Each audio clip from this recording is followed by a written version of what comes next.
Welcome back, everybody, to another episode of Color Break, your third favorite comic book podcast. This is issue number 19. I'm your host, as always, Cody Collects, or Cody. You just call me Cody. That's fine. And I'm here, as always, with my co-host, the mustachioed one. We've got Christian. How's it going, man? Doing all right, man? And we've got a special guest joining us. You might know him on TikTok as Drewxdeficit. We've got Drew. How's it going, dude? I just learned that I'm a special guest, which that's a nice surprise. I enjoy that. All of our guests are special. I thought I was just a regular guest, but now I know I'm special. We wouldn't have you on if you weren't special. You know what I'm saying, Christian? I bet you say that to all the boys. Yes. Okay. Well, listen, Drew. They might know you on TikTok because I know you put out some really great TikToks. You put out some really, really cool punk energy into the world. Big fan of it. But where I want to start, you're also a teacher, but you wrote a video game, dude. Let's just get into that because I think that's so cool, dude. You guys probably saw it from the title and the thumbnail or whatever, but Drew wrote a video game. Why don't you tell us a little bit about that, Drew? I don't know. I wrote a video game. Next question. Yeah. I don't know. Let's see. What can I say? What do you want to know? I guess. You know? Yeah, that's probably smarter if I have a question. As a comic book fan, how was it like just getting the news? Like, how did it come to be? Like, getting the news must have been terrifying. I'll go back. I'll tell you the story of how I got the job. Love it. So we got to go back a couple years for this. In 2019, I was in a hardcore punk band, and we went on an East Coast tour in the summer, and we met up with another band. My band was called Time and Pressure, and we met up with a band called Chemical Fix. And we didn't know them ahead of time. We were just fans of their music and just like reached out, hey, do you want to do a tour together? And we did like 6 shows together, and we became really good friends with them. And the singer of that band is the art director for a kind of a small but mighty game development company in Philadelphia called PHL Collective. And you know, I thought he just had a really interesting job. So anytime we would get the chance, I would try to talk to him about what he does. And I found out like the bass player of the band is also like the composer, like the in-house composer of all the music for their games, you know. And they had done some stuff working with like Cartoon Network. They did some Flash games for Cartoon Network properties or you know, stuff like that. Eventually they moved on to doing some like bigger projects. Like they did a Ben 10 game that came out on the Switch in 2020. But once I think like December of 2020 came around, I got a text from my friend Bren, who, you know, the art director, and he was just like, hey, I got a question for you. Can you have a meeting with us tomorrow? And I was like, yeah, I guess. You know, I didn't really know what he meant by a meeting. And so I hop on this like Zoom call with him and then like the head of the development company. And they basically just throw it out there. Warner Brothers approved them. I don't know if like Warner Brothers was asking for people to pitch ideas, right, or if they just like, you know, did it because I wasn't there, but they basically were just like, Warner Brothers is letting us make this Justice League game. And we realized that like nobody on the team has a very extensive knowledge of the Justice League. And we know that that's like your thing when it comes to superheroes. Like they knew I was a DC guy. And they had seen some of my TikToks and knew that I at least had some kind of understanding of most of the characters in the DCU, enough to be able to like analyze them and talk about like what would be their motivations in specific situations and stuff like that. which is what I built. That's kind of what I built my TikTok content around for a very long time. And so they offered me and just said, "We need a writer. Do you want to do it?" And I said no at first. I actually turned them down. Oh, Because like you said, I'm a full-time teacher. right. I was just like, I'm not going to be able to teach and write a video game script at the same time, especially because I'm like learning how to write a video game script because I had never done that before. And I wasn't able to think of certain things in the way that a video game developer would need me to. Right. And then they kind of were just like, well, we can offer you a consultant position where like we'll write the script, but you just tell us, if it's on par for certain characters or whatever. And I was going to take that, but then the conversation shifted and they basically were just like, no, you're going to do the writing. Like, that's your job. That's what you're going to do. And they convinced me, and I went ahead and did it. And yeah, so for the most part, I was the main writer. Overall, I started really in March of 2021 and I ended in May of 2022. Gotcha. So it was about a year and a couple months of work. And for a good chunk of that, I was the only writer working on the game. Eventually, other people did come in to kind of co-write Right. certain sections and stuff like that. But for a long time, I was the only guy. That's so crazy to me.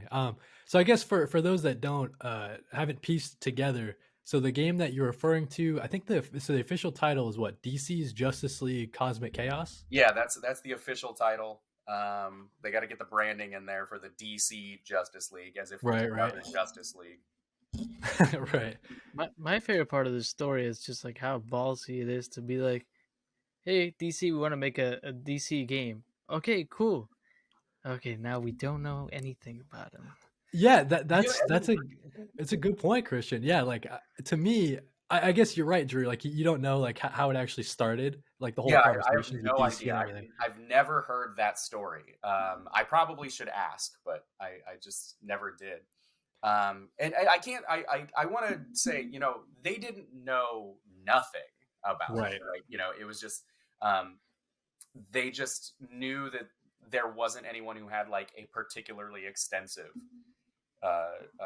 knowledge of the characters or really any experience with a lot of the characters. And so, yeah, I mean, that's how I feel. Like my favorite superhero is the Flash, and people are like, "Would you ever write a Flash comic?" And it's like, my knowledge would be like, "Wow, he's running super fast, and his name is Barry. So cool." And that's see I'm kind of the same way. Like my favorite superhero is Batman, and if you ask me to like sit down and write a Batman story, I would have nothing for you. It sounds like a terrible experience, to be Yeah, honest. like Yeah. I don't think that I'm smart enough to come up with a good Batman story. But I think that just coming up with the idea of a team up. Well, first I had to think about, for me, it was about like coming up with the angle. Like, what is the angle of the Justice League team up? And like, we knew that it was going to be a kids game. We knew that it was going to be funny and like Right. have a silly comedic tone to it where everybody was like an exaggerated version of themselves. But I figured out very early on that the tone I wanted to go with was like workplace comedy. So Right. like for me, it was, these are three, you play as Superman, Batman, and Wonder Woman, and you have like some of their friends and stuff, but those are the three that you're dealing with, on screen for the most part and hearing from. So this was just a day at work with them. Something happens and they have to figure out how to get through the day. And once I kind of figured out that that was the way that I wanted to go with it, the rest of it kind of started to fall into place. And then I realized that my favorite workplace comedy of all time is Ghostbusters. And then Right. I was just like, that's the tone, just like appropriate for kids, but kind of dry humor, Ghostbusters. and just do that, but with the Justice League, and borrowing from some other stuff too. I'm a big fan of like, I always tell my students at school, like I teach a film class, and I always talk about how the way that you make something good, especially in the arts, is not to come up with something wholly original, because you will fail. There is no originality anymore. What you do is you borrow from stuff that's already great and then mold it into something that feels new enough. And Yeah, I went to film school, and one of the things that we had to do was like, okay, you write your script, and they would always tell you to make something that's never been done before. But then once you're done writing it, they tell you, okay, make a presentation of what you want it to look like. And by that, I mean, like, you have to pick a movie that you love, and it's like, it's gonna be like Fight Club. And Right, you like it's had gonna be to, that 5 or whatever. well, I mean, yeah. if you ever listen to like a DVD commentary, like a director's commentary or something, a lot of times they just talk about like, oh, I borrowed this from this movie, and I borrowed this shot from like this scene, and this, like they do that all the time. And even like some of our favorite directors, like the people we celebrate the most, are just kind of doing like, Quentin Tarantino is just borrowing from stuff that he liked, and Spike Lee is like combining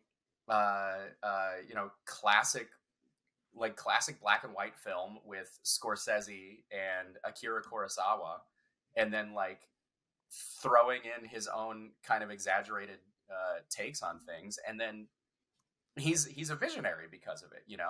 I'm not trying to like lump myself into those categories or anything like that, but what I am saying is that once you find the things that you want to pull apart, you can start taking from different sources and then jam it all together and then smooth out the edges. And I think that that's what, that was my goal whenever I started working on this game. And it gave me like hearing you talk about like how you planted this story in like your head. I had never considered the Justice League as a job, but it is. And If what you a ever bad job.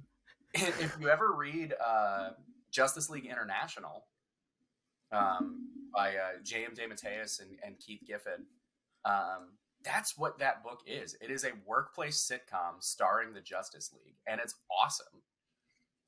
I mean, Yeah, that's one of those runs that like one of those omnis is on my wish list because I've heard nothing but good things, and hearing you describe like exactly like that's kind of what I'm looking for in like in a Justice League I'll tell you what, content. I will tell everybody who asks, like, what were your influences? What books influenced? I will say Justice League International, but here's a total secret. I didn't read that book until the game was almost done. Nice. No, yeah, nice. It just, you know how like when certain runs get so built up that you're just like, I don't know if I want to read that because now I've heard so much about it that I don't want to be disappointed. Oh yeah, for sure. Especially with stuff that's like older, because like, as much as I love Jack Kirby or something like that, looking at 1960s Jack Kirby comics through the lens of 2023, it's hard to like it, as to appreciate it on the same level.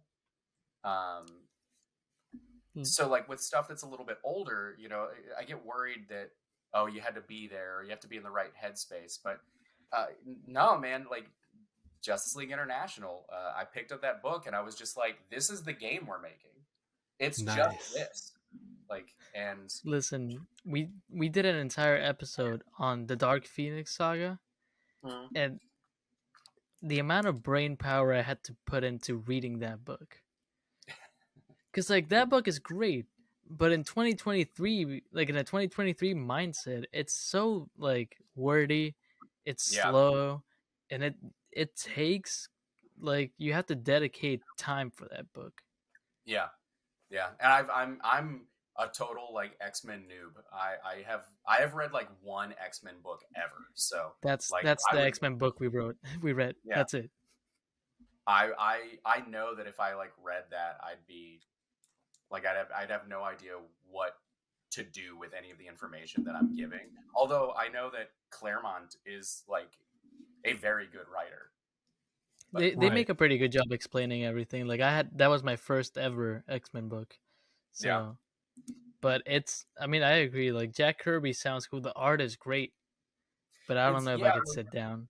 His art is awesome, even from today's standards. I mean, it's it's expressive and it's not it's not realistic and it's not supposed to be, but it's so intricately detailed. And yeah, I mean, his art is absolutely timeless. Nobody will ever touch him again. Um, Right.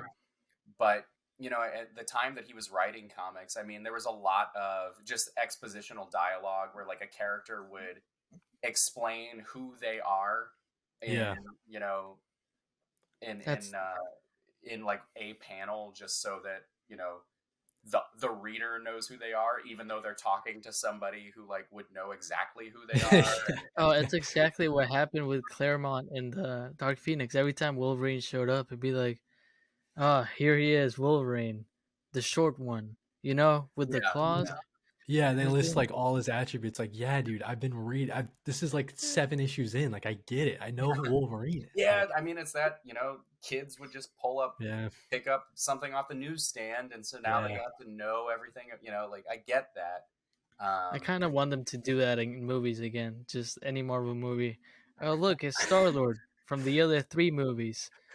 Man, It he has feels the so guns. jarring. Yeah. yeah, yeah, that would But be that'd be funny. dude, so Drew, so going back real quick to so your experience writing this game. I gotta ask, and you might have touched on it a little bit on your TikTok page. Um, was there anything that DC said, nah, you can't, there's no way you're doing that. Like, we're not letting Um, you do that. there were a few things for sure. I know that we could not reference movies or TV shows at all. Interesting. Um, So it had to be like its own bubble. Like it yeah, couldn't. Okay. like so. Well, it was weird. There were so like um, because of certain like trademarks and copyright stuff. Like they did not want us even entertaining the idea of like putting in like if Batman, like one of the costumes, if we wanted to do like the Dark Knight costume, or like Right. something like BVS or something like that, we could not do that at all. Gotcha. I wrote, it didn't make it into the game, but I wrote an argument between between a couple characters that like it was a big stupid joke where this character would go on this long rant to Batman and like explain his position of like what he thinks Batman should be to Batman. Right. And he would like, the joke was that in the paragraph, he like in a sentence he named every single Batman movie that had come out, like hidden, like like embedded in the dialogue. And then Superman would say something and Batman would like get short with Superman, and then somebody would say, what is this, Batman versus Superman? And then the whole everybody in the room went, Dawn of Justice. And like a big Three Stooges or like Abbott and Costello moment. Oh yeah. But and they were totally cool with that being in the script, but the developers kind of figured out that it would be like way too difficult to like make the joke work with the correct timing, Okay. because you have to like advance the dialogue with a button press, so like things that have precise timing don't land as well. Gotcha. And so it got cut and kind of changed to something different. They were totally cool with all that. We could not. I pushed really hard for a reference to John Constantine. Okay. And I think that they like we weren't trying to put him in the game or anything like that. But I think that they kind of were just like, no, don't do that. So that got cut. One that I thought was really strange, when the game starts, it starts in a park, and I wanted there to be a sign that was Shoot, I'm blanking on his name. The guy who invented the Justice League. Not Julius Schwartz, but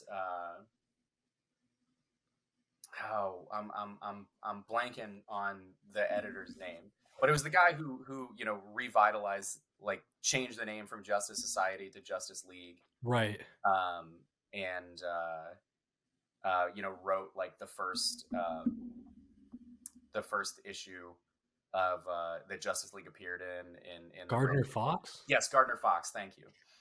Cody, are you also looking up Justice League creator on your phone?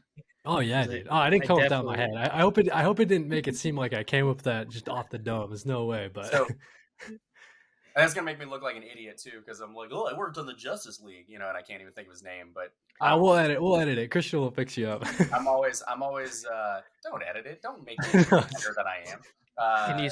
Can you say Gardner Fox right now, and I'll just Gardner Fox.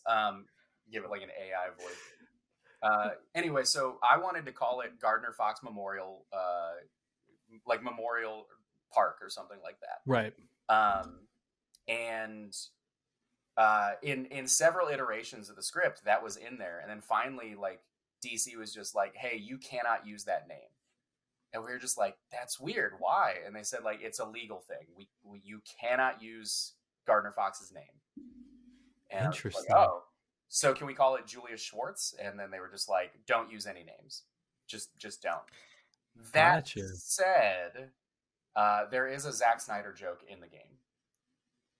Nice. He'd probably be cool with it though. You know what I mean? He'd probably appreciate it a little. There's a if you can like, the characters can just get in cars, and when you get in the cars, there's like a radio station that you can listen to, and it's mostly just like fake commercials that some people wrote.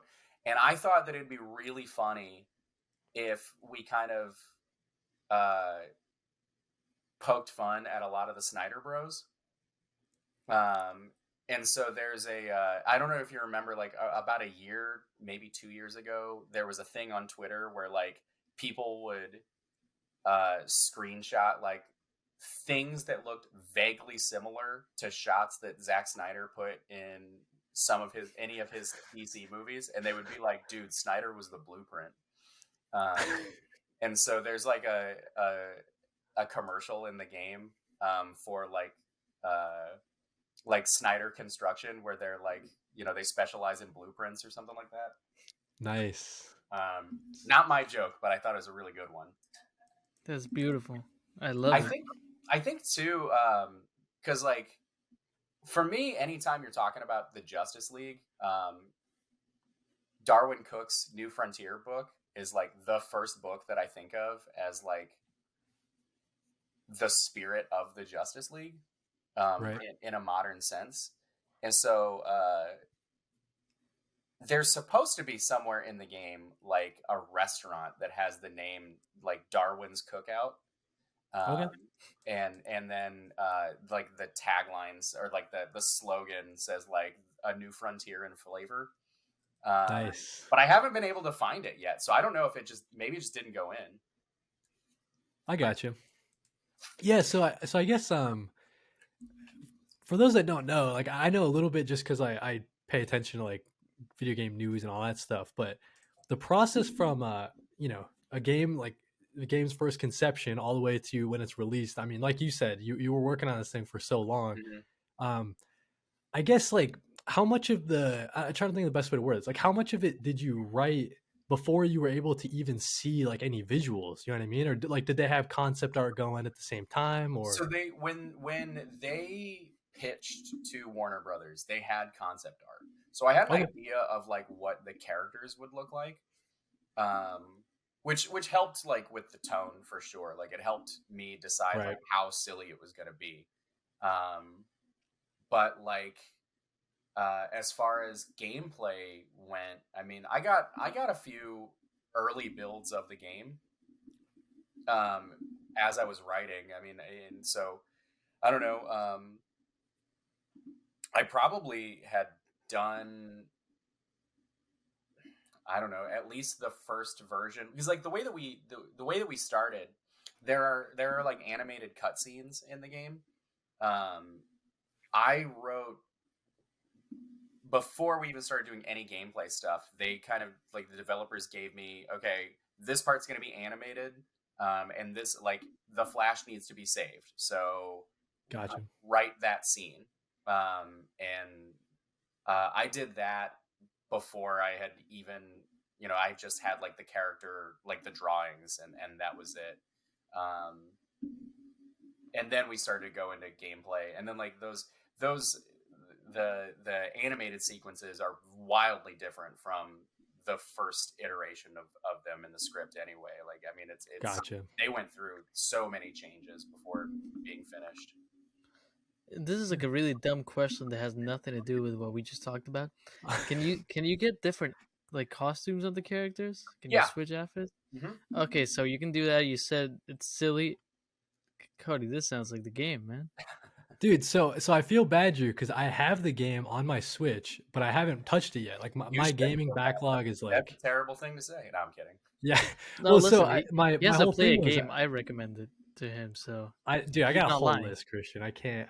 But I was super excited to try this game out with my girlfriend. Because for those that don't know, it's co-op. And I guess like I'm super excited about it. But when I was looking back at, I was watching some gameplay. It seems like everybody is pretty hyped on this game. Like it's getting pretty good reviews. So I guess like what is like the response been like, and like you seeing the response now that it's out in the world and everybody's playing it, just had a question on that. It's been very cool. So I will say, you mentioned that it's co-op. The story mode is not co-op, Gotcha. which is a bummer. And that's been the thing that people have been the most upset about with the game. I'm going to be honest, I haven't really paid too close attention to when like reviewers are talking about the like the gameplay and stuff like that. Right. I kind of blaze over that and then just go to like when they're talking about the writing, because that was my part, so that's what I'm interested in really hearing people's thoughts on. I thought for sure that people were going to rip it apart simply because it is a kids game, and it's like, right. When they released the trailers, they didn't release them, like they didn't really release them too wide. It was kind of in like very like niche audiences saw the trailer, and there wasn't a lot of press coverage of it at all. So like the only comments that I would see were like IGN comments on the IGN videos, and people would just be like, no, we want a real Justice League game, stuff like that. Because to them, like, kids games aren't real games. And Right. So I was just like, man, like this is going to get ripped apart. I'm very proud of it, but people are like, I'm going to get bummed out because people aren't liking it or giving it a chance. But the one thing that has been consistently praised in every review is the writing, and so like that makes me very happy. I feel a little vindicated, that like I told like once I could actually talk about like working on it, I started telling people that I was working on it, and I kept it a pretty tight-lipped secret for a long time. I remember when you were teasing it on your TikTok page. I was so curious because I think one of the first teases were you able to say that it was like a DC thing? I can't remember. I'll say this: the first time I ever mentioned anything about writing a video game was before I could say what it was, and so I just like made a very vague like lip sync video making fun of the way that like the developers and I were interacting at one point, to express some frustration over having to work with other people, and like that video did okay numbers, but I was very surprised that nobody was just like, what are you working on? Right.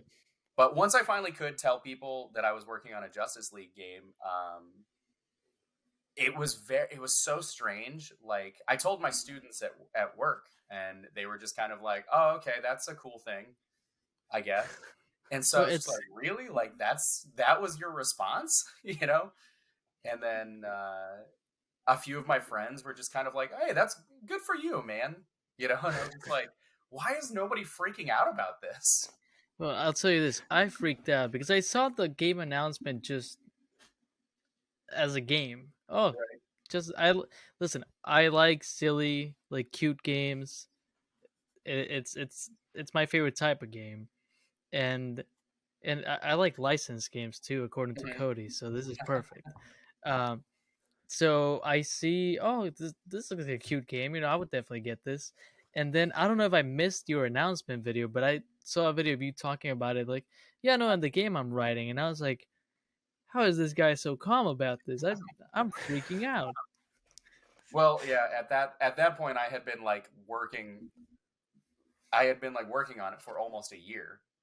Right. And so it was kind of just like, all right, like the excitement of it is like subsided, and now I'm like, I'm in it. Like, it's just part of my life at that point. It was a regular part of, every day after work, I'm putting in like 3 to 4 hours writing.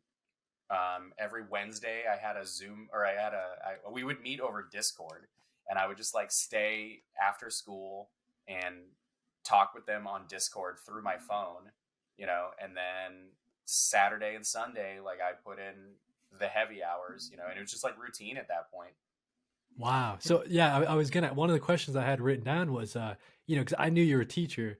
Like, what was your work schedule like, writing a game and also doing full time teaching? I mean, it sounds like you were just grinding for a couple of years there. It really wasn't as bad as you would think that it was. It wasn't as bad as I thought it was going to be. Like, the worst part about it was, like, I told them very early on, like, listen, it's cool, and I'm really excited to do this, but teaching is my full-time job, and I will not, like, I won't let my teaching kind of like fall to the wayside to work on this for you. So, like, this comes second. And they were just like, "Oh yeah, we totally get that, we understand." And then, like, part of it too, I would say, like, the second hardest part was um not so much finding the time, but like, because of my schedule, like, I couldn't talk to them. They were on the East Coast, I'm in the Midwest. I couldn't talk to them until it was like 4 p.m. their time. And they're like getting ready to go, to like clock out for the day. And I'm like, it's like 3 o'clock my time. So, like, my day isn't really that, I still have a lot of time left in my day. But, they'd be at the end of their workday, and they'd be like really wanting to talk to me about stuff throughout the normal day. And so Right. that, I think that ultimately is why, that, and just like regular time constraints, was why they ended up bringing in a second writer whose name is Heather. And Heather kind of came in to, basically the whole script was done at that point, but she went through and, if it was like 11 a.m. on a Wednesday, they could be like, "Hey, Heather, this section needs some work. Will you go and, work on it," without having to wait for me. Gotcha. And I'm a very, like, don't touch my stuff kind of person when it comes to writing. So I had to get used to somebody just coming in and like, "Oh, I'm going to change these things that you've written," and because somebody else is telling me. And I had to constantly remind myself, this isn't my game. Right. I'm working for somebody else, so I have to do what they say. But I mean, with that said, I did get a pretty good amount of creative freedom in a lot of ways that I don't know is normal for, Well, like, that some. I So, mean, that's you go pretty first. cool.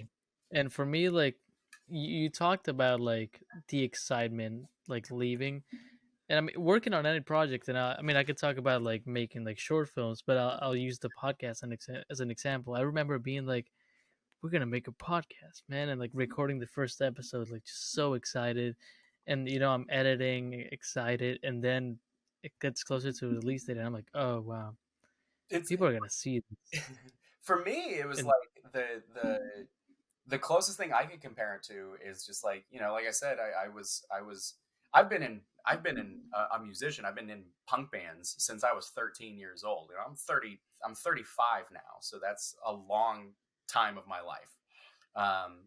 And like you, I don't know if either of you have any experience making music, but like when you write a song, and then you have to record a song, and then in our case it was like we would record an album, and then the album's done, but you have to wait a year before it can actually come out, like. And so in that time between, like, you were stoked on those songs when you were making them, but now a year later people are starting to hear it, and you're kind of just like, yeah, these are some songs I made, because you've moved on, you know. yeah, And that's and kind of how it was, when I finally got to announce. It was just like, oh, I'm basically done with this. So now, I'm it's not as like in the forefront of my mind. It's a little more routine. and with music, did you for your band, did you write lyrics mainly? Yeah, I wrote the lyrics for Okay, so my all of question them. regarding that, did you write just on your own, or did you write to music? It depends on the song. Most of the time, I was very big on just writing on my own. But every now and then, like, you would hear a song and try to put like your pre-existing lyrics to it, and it didn't work. And so now you've got to find something, like come up with something that matches the tone of that song. And that must have helped. I mean, with the game, because like you have like, hey, this is our idea. Yeah, Now I you mean, write on top of that. I'm gonna be honest. It really, really did. I always tell people everything in my life is everything that has ever happened in my life um, comes from me being in punk bands, and like legitimately everything that I know about how to just go about, you know, the normal day or a work week, all comes from my experience in punk rock. You know, my taste in comics comes from that. My, kind of the attitude of like, well, I'm not going to wait for somebody else to give me permission to do this, to create this. I'm just going to do it myself. I mean, I did it in this game. I do it in like the comics that I'm writing now that I'm putting out into the world. I do that in my classroom. I mean, it's just all Yeah, I about. mean, you got to handle a crowd. Now you got to handle kids. Like, it Oh, makes sense. And well, even then, like being like in a stage, you have to have sort of like a sort of personality that must help with TikTok or social media in general. So it mostly just helps if you really like attention. That's don't I mean, I don't know if you know people who have been lead singers in bands, but there's a reason why we think that people care enough about what we have to say that they'll pay money to listen to it, and it's because all of us are egotistical jerks. That's it. So Drew, before we drift off into like move off from us talking about your experience writing the game, final question: would you do it again? Would you write a game? Maybe not like it doesn't have to be like a DC game, but like, did you enjoy your experience being a game dev? I did enjoy it. I enjoyed the creativity of it. I enjoyed. I'm a big fan of like when somebody gives me a parameter to fit into, and so like you got to write the script, and it's like your dialogue can't be so long and boring that it takes away from the experience of the game, and your dialogue also has to fit in with what the game can do. Um, so like um, I think there's a lot of creativity to be found in giving yourself limitations. So all that is to say, I did enjoy myself. I thought it was a really fun intellectual exercise, if nothing else, of just like, how do I make this work given this box I got to fit into? I would do it again. I've looked into how to do it, like to be Right. able to do it again with another company or anything like that, because having a Warner Brothers game Oh yeah. on your resume doesn't look too bad. Yeah, dude. Like especially that like you shipped a game. You were there from maybe not the exact start, but you know what I mean? Like you got it out the door. Yeah, basically the start. Yeah, I mean, you're not wrong. Yeah.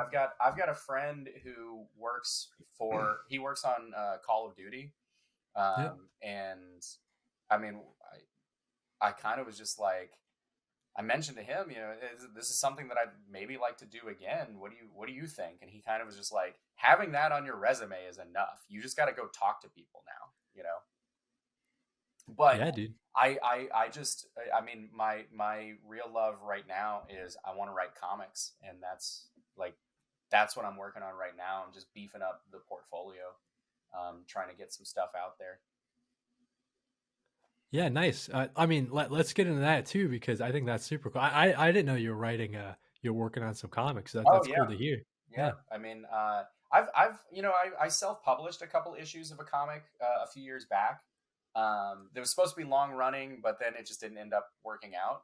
And Gotcha. so, I've got like full 28-page issues ready to show to somebody, and now I'm just working on like short stuff. I don't know if I'm allowed to say this, but I'm going to. Love it.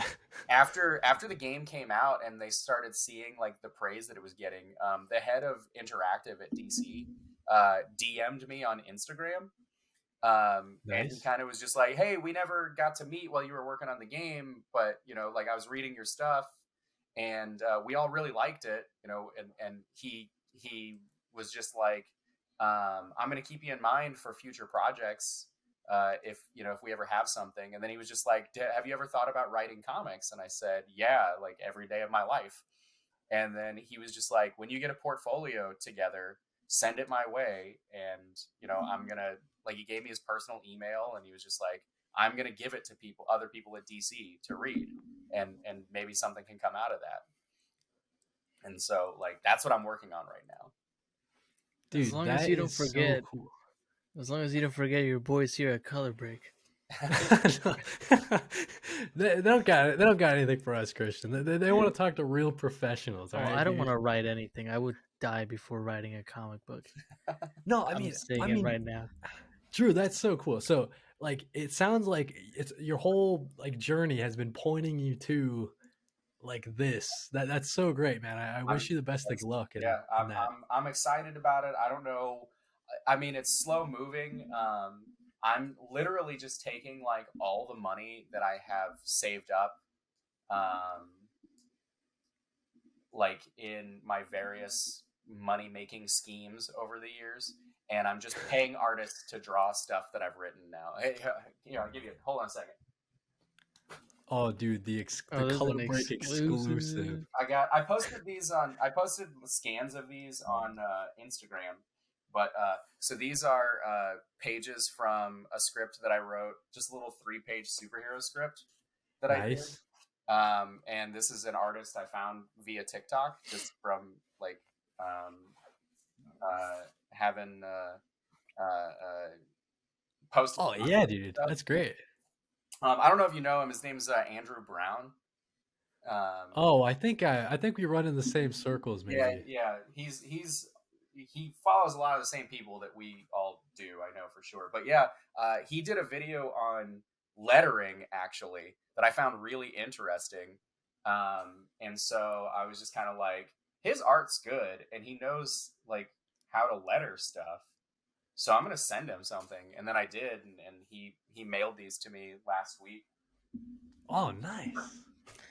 You know what? It's a scary thing, going through something like that. I mean, we haven't hit anything in that sort of like high level, but even with like working on merch, it's like, oh, we gotta contact artists, Oh, and Yeah, I then gotta like start it's commissioning like stuff, just and mentally your voice cracks mentally. Like I'd be like, yeah, that was a big. hi, we have a T-shirt, and that was first of all, number one, um, my the guitarist of my band, my best friend, uh, is a fantastic graphic designer. I will give you his information. He will gladly make stuff for you, and he does really good, really fast work. So you will get your money's worth. Nice. If That, anybody's listening, his name's James Carroll. James from Clevo on Instagram because he lives in Cleveland we'll now. we'll put Dude, it on the it's screen. gonna be in the description. Make sure you check him out. He did all of the merch designs for my band. He designs merch for pretty much like professionally for bands now. Designs their albums, designs their shirts, designs their stickers and flyers and stuff. I mean, he's really good. And yeah, so that's it, you don't have to feel like your voice is cracking when you talk to people. I Because will. I'm a nervous man, but but it, I totally understand what you're saying though, because like I had to do that for years before, like I before he was like confident enough to start designing things for us. it it's funny, and it kind of like it's professional at this point. You're doing it for your comics. That's like an actual like professional thing, and it was kind of weird for the first time texting someone like, "Hey, we like this design." They sent me a like, "Hey, here's what I came up with," and having to be like, "Let me consult with my business partner to Right, see if we yeah. can agree on." Yeah. I know that's it feels so goofy to say stuff like that. Oh, I gotta get this Yeah. approved. Yeah, dude. But, So Drew, before we let you go, dude, we've talked all around it, but you are a teacher, so I did want to get into that just a little bit sure. while we got you. Um, so if people follow your TikTok, they might know this already, but you bring comics into the classroom, which I find is so fascinating. I wish that a teacher like where it was in a comic. Like I've had some teachers where we talk comics a little bit, but man, if a teacher brought in Watchmen, it would have just blown my mind. So I got to ask you about like that whole experience bringing comics into the classroom. So yeah, it's times have changed. Comics are in many places. I'm not going to say like every school, but in most schools that I've had any type of experience in, like as a professional, um, the graphic novel is pretty welcomed as like a medium for storytelling and something to like analyze and really like treat as literary, because it is literature. It's just a different kind of literature, and a Right. lot of teachers and people who like work in curriculum design are starting to understand that. Okay. One of the big problems with it is that a lot of people don't know what to do with it once it's brought in. Like, Right. I come like, for example, at the beginning of every school year, we do meetings with like the district and what we're going to do that year, what we're working on, all this professional development stuff. And this year they handed us a new curriculum guide, and it had every single like level from freshman through 12th grade had at least one graphic novel on it. That Nice. teachers could teach, and I mean it was a pretty diverse set. I mean there were your standards, like March is a pretty standard one, that's going to be pretty well received. American Born Chinese, you'll see that in a classroom. But like Paper Girls was on our curriculum this year, Wow. and I was dumbfounded to see that. And so like, and then there's also like the graphic novel adaptation of Macbeth and Romeo and Juliet and stuff like that. Right. Right. And one of my big problems with the way that I love that education and like pedagogy in general is embracing visual media as something that can be treated the same as just like regular prose literature in terms of like engaging with it intellectually.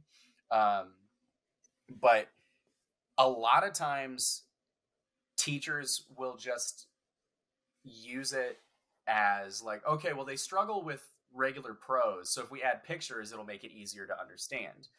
And to a level, like to a degree, I totally understand where they're coming from, but nobody taught them how to like analyze what the image means and how the image and the text like work in tandem with each other to be able Right. to create meaning in a way that just text or just pictures can't. And I mentioned that to the curriculum director of all the English classes in my school, and she was just like, Do you want to be the guy who teaches them how to do it?" And I was just like, "Okay," because I was already doing that. Like I started teaching Watchmen at my school really without asking if I could. Nice. I teach in an inner city school, and like the rules are just different there.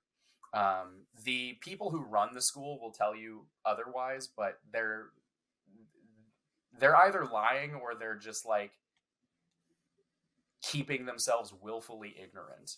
Right. Right. But the rules are just different. You can get away with more because a lot of times, like, they're more concerned with, are the kids learning something versus what exactly are they learning.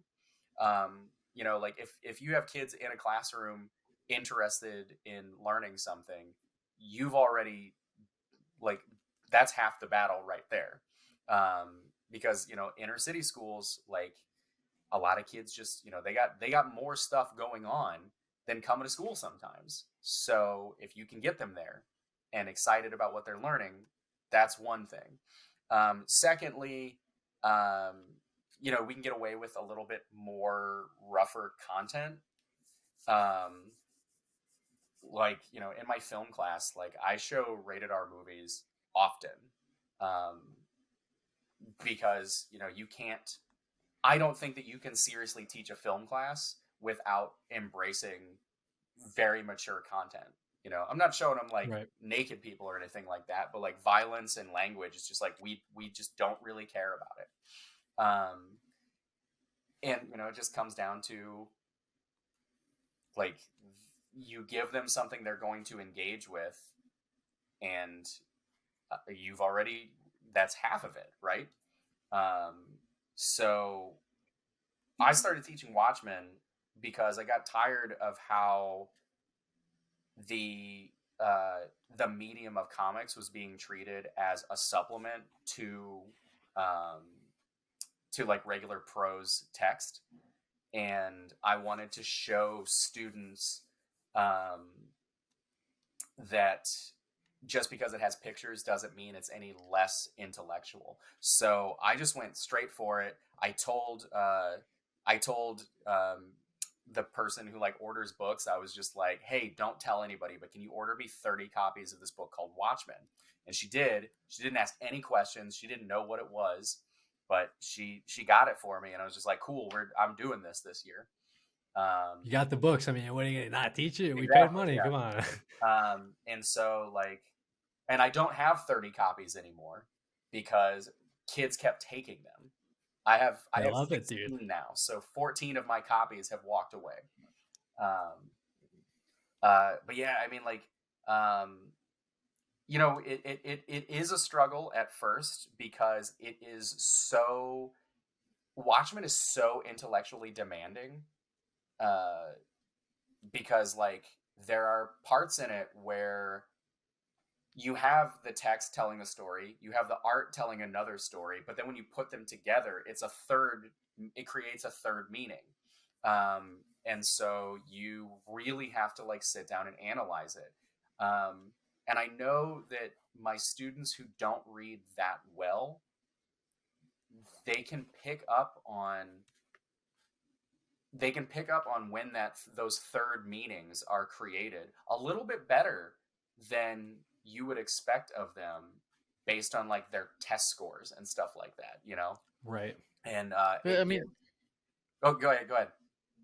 I was gonna say it's just like the fact that without like, because you say now it's more like common to see all these books in, but the fact that you said like I'm gonna take this battle like on my own, and I'm gonna really try. I mean, that on its own shows that like it is important not only to you, but it is a medium that can work. I mean, for me, Marvel's the 1994 run is one of the most incredible depictions of just being a human being. Hmm.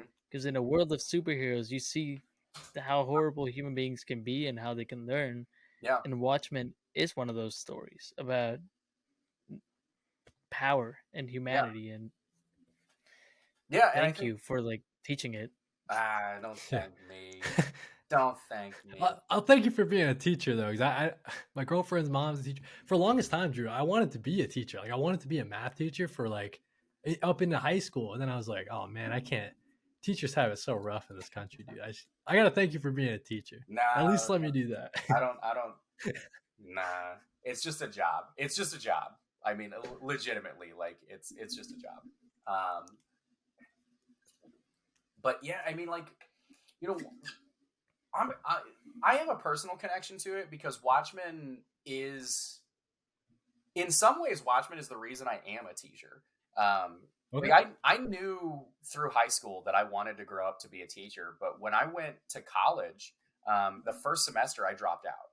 And I was kind of just like, I'm going to go back eventually. And, eventually just became like longer and longer. And then before I got into comics, and then like Watchmen was just a title that I knew was like, if you read comics, it's something you should read. Didn't know anything about it. Didn't know who Alan Moore was. None of that stuff.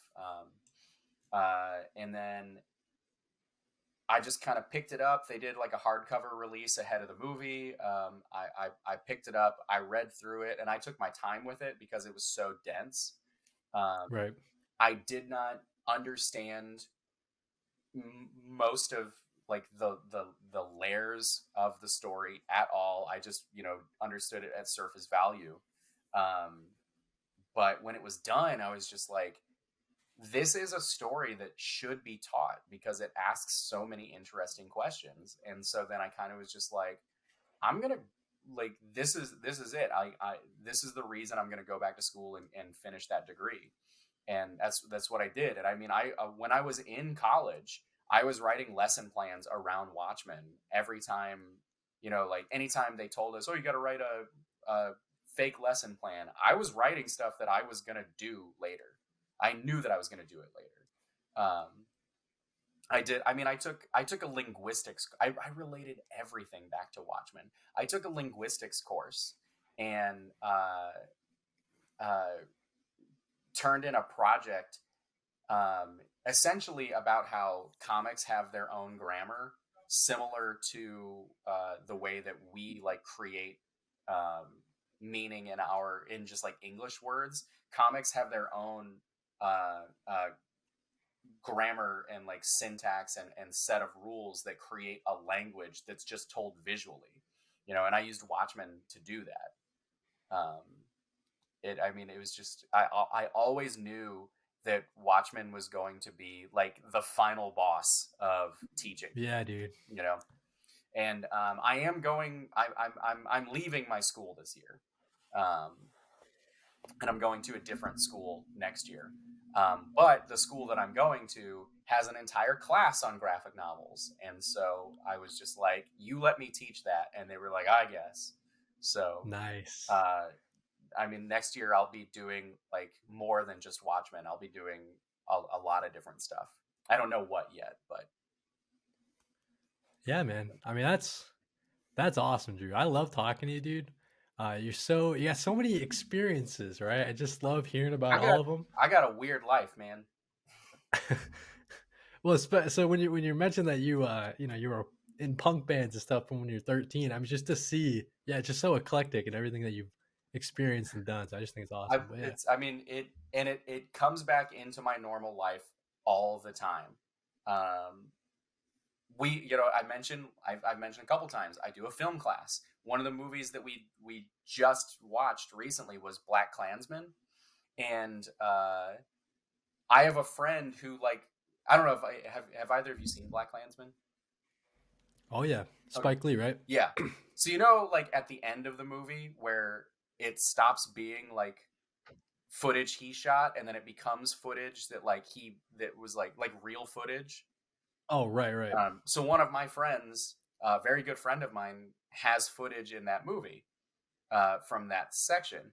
And I mentioned that in class, and the kids were just like, "Why do you always have a person you know who did something Right, cool?" right. You know, and I just always say it's because I did punk bands. That's how I know all these people.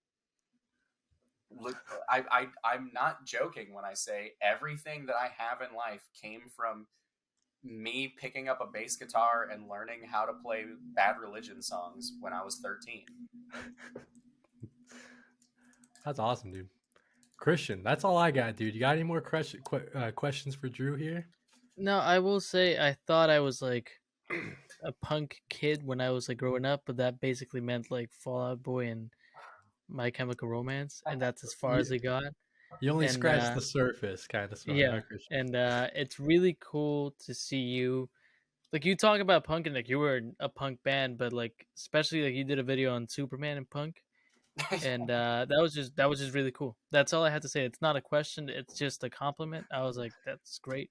Thanks. I would, I want to do more of those videos. I'm kind of taking a break from TikTok right now. I'm gonna be honest. Like, I haven't posted in like a week and a half, and that's the Oh, longest we break. took a break. That's the longest break I've ever taken away from it. I don't know. Like, I'm, I'm, I'm, I'm down in the dumps, and I'm depressed about everything in my life right now. So, TikTok doesn't seem important to me. So, hey, I took Eh, like a month break. I mean, I posted, but nothing of substance. yeah. And And like I just everything, came back. it's just hard to post stuff right now. Like everything that you put a lot of effort in is just gonna like nobody's gonna see it. So like, yeah, it's pretty hit or miss right now. it's not fun. Yeah, dude. But yeah, listen, like we said, you can find Drew's links in the description. But Drew, I got to give you the platform, dude. Is there anything you wanted to like promote as we close it out here? Is there anything you want to shine some light on? Any projects you got going on? I mean, the only thing that I really got to promote is the game. Play Justice League Cosmic Chaos. I'm not saying that because I make money off of it, because I don't. I do not make a dime off of you buying it. I already got paid for what I did. But I'm really proud of the story. I'm really proud of like what we put together. I think that it's super fun. Uh, the the voice acting is great. I got to hang out on a phone call with Nolan North when he was recording Superman. I you know uh, I got to write Poison Ivy the way I've always wanted to write Poison Ivy, which is like one of the things I'm most proud of in the whole game.